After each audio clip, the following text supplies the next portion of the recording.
Hi friends, welcome to Visha's cooking kitchen. இன்னைக்கு நம்மளோட கிச்சனில் ஒரு வித்தியாசமான ஃபிஷ் கட்லட் தான் நம்ம செய்ய போகிறோம். என்னோட ஸ்டைலில் வாங்க எப்படி செய்யறதுன்னு பார்க்கலாம். வீடியோவை மிஸ் பண்ணாமல் கடைசி வரைக்கும் ஃபுல்லாக பாருங்கள். வாங்க வீடியோக்குள்ளே போகலாம். இன்னைக்கு நம்ம அதுக்கு இந்த மீன் தான் எடுத்திருக்கோம். மீனை நல்லா நம்ம எப்படி மீன் க்ளீன் பண்ணுவோமோ அதே மாதிரி க்ளீன் பண்ணி உள்ளே எந்த அழுக்கும் இல்லாமல் க்ளீன் பண்ணி வாஷ் பண்ணி நான் எடுத்து வச்சுருக்கேன்.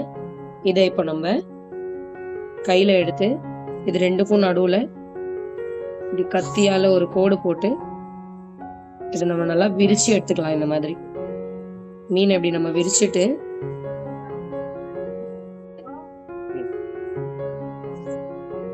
இப்படி நம்ம இதை விரிச்சு எடுத்ததுக்கப்புறம் இந்த முள்ளில் இப்படி அழகா கோடு போட்டு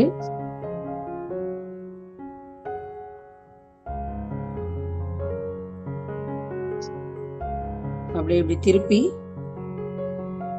இந்த பக்கமும் அப்படியே ஒரு கோடு போட்டு அழகா இந்த முள்ளை நம்ம தனியா எடுத்துக்கலாம்.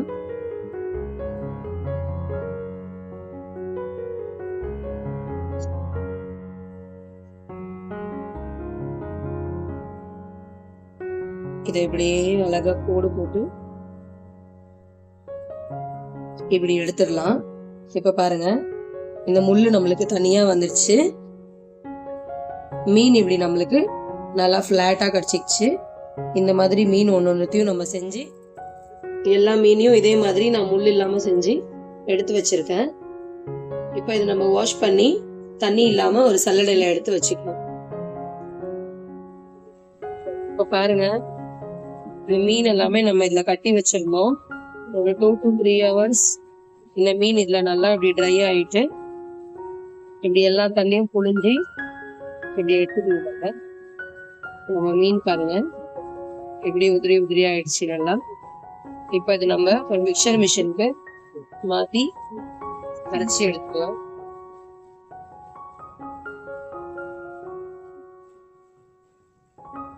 இப்ப பாருங்க, நம்ம நல்லா அரைச்சி எடுத்தாச்சு.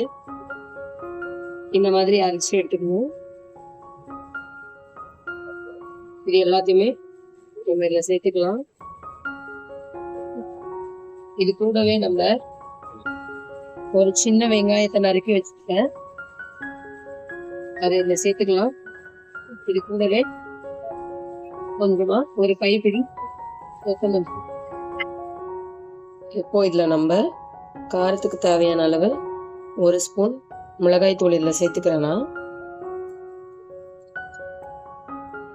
ஒரு 1/4 ஸ்பூன் மஞ்சத்தூள், 1 டேபிள் ஸ்பூன் இஞ்சி பூண்டு விழுது இதில் சேர்த்துக்கலாம்.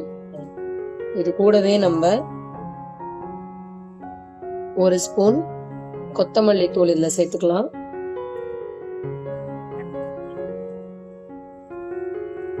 கூடவே நம்ம டேஸ்ட்டுக்கு தேவையான அளவு உப்பை இதுல சேர்த்துக்கலாம்.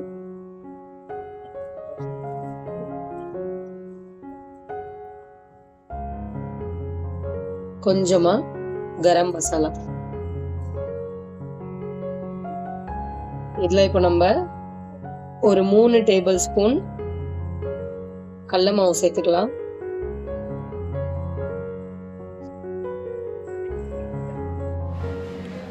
இப்போ இதில் நம்ம ஒரு 2 டேபிள் ஸ்பூன் கார்ன்ஃப்ளவர் சேர்த்துக்கலாம். இது கூட நம்ம டேஸ்ட்டுக்கு வேணும்னா கொஞ்சமாக சாட் மசாலா சேர்த்துக்கலாம்.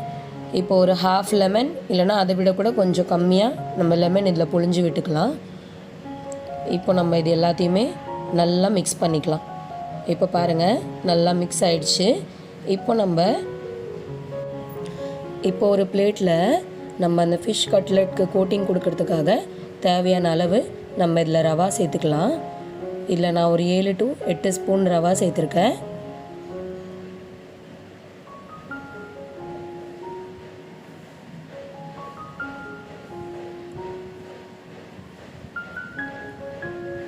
இந்த ரவாவை சேர்த்து இதில் தான் நம்ம பெரட்டி நம்ம ஃப்ரை பண்ணி எடுக்க போகிறோம். இந்த ரவா கூட இப்போ நம்ம காரத்துக்கு தேவையான அளவு கொஞ்சமாக மஞ்சத்தூள், 1/4 ஸ்பூன், ஒரு 1/2 ஸ்பூன் மிளகாய் தூள், தேவையான அளவு உப்பு, இது மூணுத்தையுமே சேர்த்து நம்ம நல்லா மிக்ஸ் பண்ணிக்கலாம். இது எல்லாமே ஒன்றோட ஒன்று சேர்கிற மாதிரி நல்லா இதை மிக்ஸ் பண்ணி எடுத்துக்கோங்க. நம்மளுக்கு அந்த கோட்டிங்லேயும் நம்மளுக்கு கொஞ்சம் ஸ்பைசினஸ் இருக்கணும் இல்லையா, அதனால தான் நம்ம இந்த மிளகாய் தூள் இதெல்லாமே இதில் சேர்க்குறோம். இப்போ பாருங்கள் நல்லா மிக்ஸ் ஆகிடுச்சு.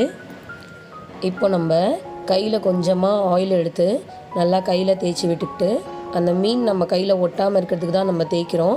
இப்போ சின்ன சைஸ் உருண்டையாக எடுத்து நல்லா கோல் பண்ணி நம்ம கையில் வச்சு நம்ம கட்லெட் மாதிரி நம்ம ரவுண்டாக இதை இப்படி தட்டிக்கலாம். உங்களுக்கு ரவுண்டாக வேணும்னா ரவுண்டாக செய்யுங்க, இல்லை நீட்டாக வேணும்னா நீங்கள் நீட்டாக செய்யுங்க. நான் இன்றைக்கி கோலாக செய்கிறேன். இப்போ நம்ம ரெடி பண்ணி வச்சுருந்தோம் இல்லையா, அந்த ரவாவில் லைட்டாக நம்ம ரவாவை போட்டு அதில் ப்ரெஸ் பண்ணுற மாதிரி செய்யணும். இல்லைனா ரவா உதிரியாக நம்மளுக்கு எண்ணெயில் போடும்போது எடுத்துக்கிட்டு வந்துடும். இப்போ நம்ம இது எல்லாத்தையுமே ஒன்று ஒன்றா செஞ்சு பிளேட்டில் வச்சுக்கலாம்.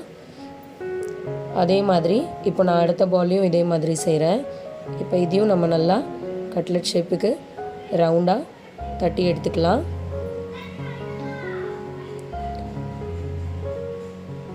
அவ்வளோதான். இப்போ இதையும் நம்ம தட்டி எடுத்தாச்சு. இதையும் அதே மாதிரி நம்ம ரவாவில் போட்டு லைட்டாக ப்ரெஸ் பண்ணி இதே மாதிரி ஒன்று ஒன்றா நம்ம பிளேட்டில் எல்லாமே எடுத்து வச்சுக்கலாம். இப்போ நம்ம ஃப்ளேம் ஆன் பண்ணி ஒரு பேன் வச்சுருக்கோம்.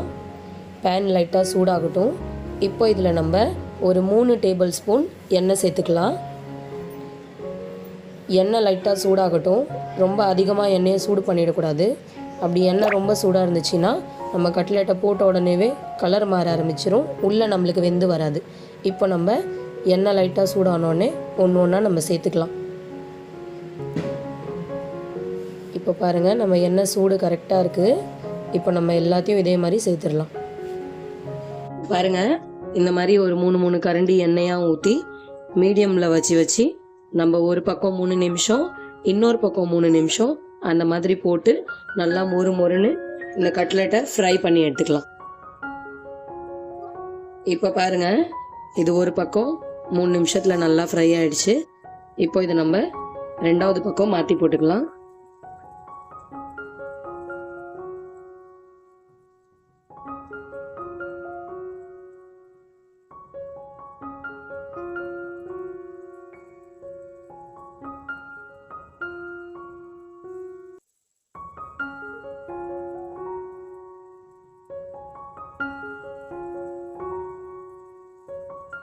இன்னொரு பக்கமும் 3 நிமிஷம் நல்லா வேக வச்சு எடுத்துக்கலாம். அவ்வளோதான். இப்போ இது ரெண்டாவது பக்கமும் வெந்துடுச்சு. இப்போ நம்ம ஃப்ளேம் ஆஃப் பண்ணிட்டு இதை வேற ஒரு பிளேட்டுக்கு மாற்றிக்கலாம். அவ்வளோதான். சூப்பரான நம்மளோட பொம்மில் மீன் கட்லெட் ரெடி ஆயிடுச்சு. நீங்களும் உங்கள் வீட்டில் இதே மாதிரி செஞ்சு ட்ரை பண்ணுங்கள். இந்த வீடியோ உங்களுக்கு பிடிச்சிருந்தா உங்கள் ஃப்ரெண்ட்ஸ் அண்ட் ஃபேமிலியோட இந்த வீடியோவை ஷேர் பண்ணிக்கோங்க. மறக்காமல் நம்மளோட மிஷாஸ் குக்கிங் கிச்சனை சப்ஸ்கிரைப் பண்ணிக்கோங்க. இதே மாதிரி ஒரு சிம்பிள் அண்ட் சூப்பர் ரெசிபியோட உங்களை நான் நாளைக்கு சந்திக்கிறேன்.